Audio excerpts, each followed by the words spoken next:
Halo guys, assalamualaikum. Welcome back to Invest Saham. Pada video ini kita akan menganalisa saham-saham yang paling banyak diakumulasi dan didistribusi asing untuk sesi 1 hari ini atau midday di tanggal 26 Januari 2026. Tapi sebelum lanjut, disclaimer on, ini bukan ajakan jual beli saham, so langsung saja kita ke pembahasan. Jadi di awal tahun ini ya, kita mendapat data dari net foreign buy untuk midday atau di pertengahan hari ya, sesi 1 di sekuritas masing-masing. Teman-teman juga bisa akses ya. Kita di sini dari Stockbit Sekuritas ada top 20 net foreign buy and net sell yang bisa kita gunakan sebagai acuan kita untuk terutama untuk yang punya barang di harga bawah ya. Kalau misalkan sahamnya masih diakumulasi, maka tidak ada alasan untuk kita menjual saham tersebut di harga sekarang. Apalagi sahamnya sedang naik dan akumulasinya bagus. Maka data ini bisa menjadi acuan ya, terutama pun untuk teman-teman yang ingin melakukan trend following atau ikut dalam kenaikan sebuah saham, apalagi akumulasinya bagus, maka ada potensi sahamnya bisa lanjut naik. Oke guys, jadi nanti kita spill ya satu persatu sekaligus dengan money flow yang kemarin ya di penutupan Jumat, dan nanti juga kita akan lihat di penutupan sesi 2. Biasanya kalau di midday-nya diakumulasi, overall market sampai sesi 2 nanti biasanya akan lanjut net buy guys. Nah ini juga bisa menjadi salah satu patokan lah dan acuan juga untuk kita nih cenderung masuk di saham apa saja sih yang sedang uptrend gitu kan. Nah, jadi untuk harga emas mengalami kenaikan yang signifikan juga tercermin ya di saham-saham perusahaan emas. Kita kemarin-kemarin juga sempat bahas ke teman-teman bahwa Big Banks ini masih kesulitan untuk naik, dan yang akan naik signifikan saya rasa adalah saham sektor emas, dan terbukti emasnya naik 1,7% di level 5.076 USD per troy ounce, dan harga komoditas juga naik ya. Untuk minyak mentah, crude oil WTI naik 0,4%, Brent oil naik 0,46%. Dan teman-teman lihat untuk harga perak juga naik 5%-an. Sedangkan batu bara terkoreksi tipis 0,5% saja. Nah, dalam trading atau swing ya, swing trade atau teman-teman mungkin untuk buy and hold gitu ya, untuk jangka pendek, jangka menengah ataupun jangka panjang, tentu saja membutuhkan konfirmasi. Apakah ini uptrendnya masih bisa berlanjut atau tidak gitu kan? Kalau misal kita sudah pegang di harga bawah, buy on weakness, ya sebaiknya kita hold sampai di harga pucuk, sampai patah tren. Tapi kan patah trennya belum tentu sekarang gitu guys. Jadi ya tetap kita membutuhkan konfirmasi. Yang kita lihat hari ini di net foreign buy untuk midday ada BRMS ternyata ya. Meskipun di awal sesi tadi BRMS-nya sempat naik guys ke area high di 1385, tapi di sesi 2 nih, di awal sesi 2 turun kembali guys ya. Di 1310-an guys untuk sekarang ya, belum closing market ini ya. Jadi kita analisa pas marketnya live nih.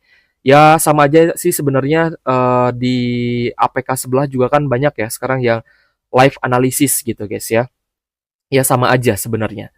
Oke, jadi untuk BRMS jika kita lihat data ya di penutupan Jumat lalu, akumulasinya mulai bagus dan berlanjut ya sampai di sesi 1 hari ini. Jadi ini seperti yang tadi saya bilang, ini bisa menjadi acuan yang bagus untuk hold sebuah saham. Jika dilihat, teman-teman juga bisa lihat ya guys ya, order booknya ini secara real life di mana bidnya ini mulai menipis guys ya, sedangkan overnya masih cukup tebal di 13-15. Dan kita lihat teman-teman juga bisa lihat ya, untuk di hari Kamis dan Jumat minggu lalu data akumulasi asingnya bagus. Nah, otomatis kenaikan hari ini 5,2% ya yang baru dicapai oleh BRMS tadi, berarti sempat naik lebih tinggi lagi guys. Tadi sempat naik lebih tinggi ya. Ini adalah kenaikan yang yang bagus karena akumulasinya juga berlanjut konsisten. Sedangkan saudaranya Bumi, teman-teman bisa lihat hari ini terkoreksi. Ya, hari ini terkoreksi di sesi 1 tadi 5%, sedangkan untuk Dewa juga sama guys. Bumi ya, teman-teman lihat dia net sell dan terkoreksi. Dewa lihat ya guys ya. Untuk Dewa kemarin sempat ada akumulasi, hari ini sepertinya mulai ada net sell. Nanti kita bahas lagi ya untuk Dewa guys, kita pantau terus karena untuk hari ini ternyata saham Dewanya ada koreksi ya setelah kemarin diakumulasi, dan kemarin sempat naik 3%. ya. Oke, jadi untuk BRMS saham yang masih oke, terutama untuk teman-teman yang mau hold, kembali lagi disclaimer on. Saham kedua ada Archie. Archie hari ini juga dalam kenaikan ya 4,9% di 2030 dan masih berjalan. Kita lihat data di minggu sebelumnya sebenarnya kurang oke guys ya, di mana asingnya sih jualan. Kita langsung saja cek ya untuk Archie. Kalau misalkan emas naik dan ternyata Archie diakumulasi, ini kan midday-nya diakumulasi nih, berarti ada pembalikan guys, dari yang sebelumnya net sell menjadi net buy. Nah ini kan menjadi pertanda bagus ya untuk saham Archie, terutama teman-teman yang mungkin masih hold nih, karena yang masih hold pasti agak sedikit goyah karena kemarin kan melihat ada net sell. Wah net sell nih, apakah apakah sudah saatnya jualan atau tahan dulu nih? Kalau misalkan masih bisa naik, berarti kan lebih baik kita tahan ya.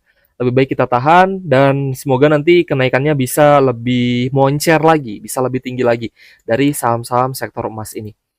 Selain Archie ada Antam juga guys, yang hari ini naiknya signifikan sekali. Tadi bahkan sempat naik di atas 12% ya. Ini masih berjalan guys di 12,12, 12,35%. Dan jika kita lihat di 4.820 ini di midday ternyata lanjut di net buy. Setelah minggu lalu juga akumulasinya bagus ya. ZP DX AKBK-nya masuk nih. Jadi untuk Antam ya you know lah guys ya. Sebagus apa profitabilitas yang bisa didapatkan ya oleh perusahaan itu sendiri. Dari order book saya rasa bagus sekali guys ya. Ini overnya mulai menipis. Jadi kalau over menipis seperti ini mayoritas investornya ini tidak mau jual sebenarnya. Jadi ya hanya ngisi barang aja nih. Lebih banyak yang mau beli ya karena bidnya ini tebal-tebal. Berarti banyak yang nampung ya di 4.800-an. Wah, naik guys, 4.820. Oke, meskipun di minggu lalu sempat ada net sale ya guys ya, tapi saya juga wanti-wanti nih ke teman-teman ya. Kemarin ketika Big Banks-nya kesulitan naik, kemungkinan besar money flow-nya akan kembali ke saham sektor emas. Dan hari ini ternyata benar-benar terjadi ya. Alhamdulillah guys ya. Jadi untuk Antam, saya rasa masih bisa di-watch meskipun beberapa waktu lalu mirip dengan Archie, sempat terjadi net sell, tapi harga sahamnya tidak anjlok, malah hari ini naik signifikan. Lalu ada Aman Mineral yang juga sempat jebol ya di bawah MA 150, tapi hari ini bisa kembali naik 7,6%-an di 7750 dan belum closing ya. Untuk Aman kemarin sih turunnya lumayan guys. Dan ada distribusi juga. Coba kita cek ya untuk AMMN. Ternyata seru juga guys ya, kita menganalisa dan live secara langsung kita lihat nih bid overnya seperti apa. Ya semoga bisa menjadi referensi ya buat teman-teman. Tidak ada yang menjanjikan keuntungan, tapi kalau misalkan teman-teman cuan, bersyukurlah ya guys ya. Teman-teman bisa cuan dari analisa kita ya alhamdulillah, atau dari analisa analis lain juga boleh ya guys ya. Alhamdulillah juga, yang penting YPC lah, yang penting cuan. Jadi untuk Aman Mineral kemarin itu net sell tapi tipis ya, hanya 2,9 M saja. Sedangkan di hari Kamisnya ada net buy 51,7 miliar. Jadi masih menarik sebenarnya untuk Aman Mineral ini. So untuk kenaikan hari ini semoga akumulasinya berlanjut karena ternyata di midday akumulasi asing untuk Aman ini kembali ya, kembali setelah kemarin sempat net sell tipis. Lalu ada PSAB. Nah, kemarin juga ada yang bertanya nih tentang PSAB ya. PSAB kenaikannya memang agak cukup terlambat jika dibandingkan dengan saham-saham emas lain. Kalau dibandingkan dengan Antam, Archie, HRTA itu kan agak lambat ya untuk PSAB. Jadi teman-teman harus tahu dulu nih gerak-gerik dan karakteristik dari saham PSAB, sehingga jika teman-teman ingin hold ya berarti harus sabar. Untuk PSAB-nya ada normal distribusi kemarin ya, di minggu lalu pun saya lihat memang sahamnya belum kemana-mana nih, masih lumayan sideways dan asingnya net sell. Nah, dengan kenaikan harga emas hari ini, ternyata harga sahamnya mulai naik ya 4%-an, dan di data midday juga ada guys net buy-nya, sehingga cukup oke lah untuk kalau misal teman-teman masih punya barang ya, saya rasa masih bisa lah untuk di hold. 6.40 mulai habis guys, bidnya mungkin akan turun ya, akan turun mungkin.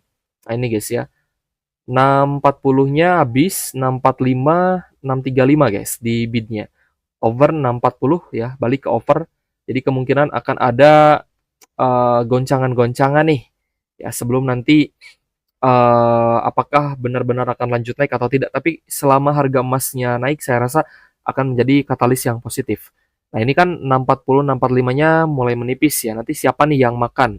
Kalau yang makannya langsung, wah diisi lagi. 645 diisi lagi ya.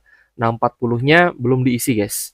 Tapi kalau misal ada yang makan dan kembali naik ya, kemungkinan ada permintaan yang besar nih di 640. Next kita ke saham TINS ya. TINS hari ini juga ada akumulasi di data midday dan kenaikannya 2%-an dan ada potensi untuk lanjut naik sehingga teman-teman yang punya di harga bawah masih oke untuk di hold. Tapi untuk yang baru mau masuk, saya rasa ini cukup berisiko. Ya, risikonya cukup besar. Di minggu lalu untuk asingnya kemungkinan besar sih net sell ya. Tapi kalau misalkan mulai minggu ini ada akumulasi sih oke lah. Minggu lalu ya, teman-teman lihat net sell-nya lumayan besar, guys. Net sell-nya lumayan besar, jadi untuk di minggu ini semoga berbalik akumulasi kembali. Dan kalau misalkan akumulasinya masuk lagi, termasuk midday dan penutupan sesi 2 nanti, maka TINS ada potensi untuk bounce back ya, dan malah bisa melanjutkan kenaikan. Karena secara teknikal ini masih bertahan guys di zona uptrend-nya. So, congratulations teman-teman holder saham TINS ya, semoga bisa cuan lebih banyak lagi karena kita lihat akumulasinya ternyata kembali. Oke guys, jadi untuk Harum Energy kita lihat di sesi 1 tadi kenaikannya cukup tinggi ke area high di 1315 dan bahkan sempat ada open gap up. Tapi ternyata di sesi 2 ini harganya kembali turun ke 1230 ya, sedang bergerak di 1230, 1235.